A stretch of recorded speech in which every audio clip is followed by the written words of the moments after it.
Hello everyone, welcome back to my another mini blog of PH7। আজ আমাদের মেঘালয়ের day 3। সকাল সকাল বেরিয়ে পড়েছি মেঘালয়ের গভর্নমেন্ট ট্যুরিস্ট বাস করে। ভাড়া ছিল মোটামুটি 500 থেকে 600 পার হেড। আজ ফার্স্টে আমাদের নিয়ে যাওয়া হয় সোহরা। এটা ইন্ডিয়ার সেকেন্ড হাইয়েস্ট ওয়াটারফল। এটা এতটাই উঁচু যে জল নিচে নামতে নামতে লিটারেলি বাতাসে মিশে যায়। দেখতে এতই সুন্দর লাগছিল যে আমরা ভাবলাম কষ্ট হলেও আমরা ট্রেক করে নিচে নামবো।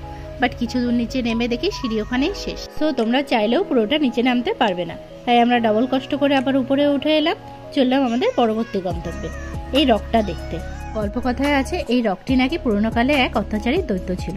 তাই গ্রামবাসীরা দৈত্যটির খাবারের মধ্যে ধারালো অস্ত্র লুকিয়ে দেয়, যেটা খেয়ে দৈত্য মারা যায় এবং এই পাথরে পরিণত হয়। নেক্সট আমরা গিয়েছিলাম একটা কেভ এক্সপ্লোর করতে, যেটা খুব টায়ারিং হলেও আমাদের জন্য বেশ অ্যাডভেঞ্চারাস ছিল। আমার আর হৃদয় দুজনেরই এটা খুবই ভালো লেগেছে। তোমরাও ট্রাই করতে পারো, আশা করি তোমাদেরও ভালো লাগবে।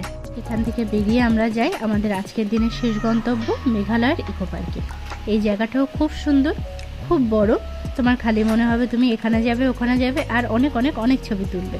জায়গাটা খুব ফটোজেনিক এবং ভিউটাও অসাধারণ। তোমাদের আজকের এই মিনি ব্লগটা কেমন লাগলো আমাকে অবশ্যই কমেন্টে জানিও, আর লাইক শেয়ার আর সাবস্ক্রাইব করতে ভুলো না। টাটা।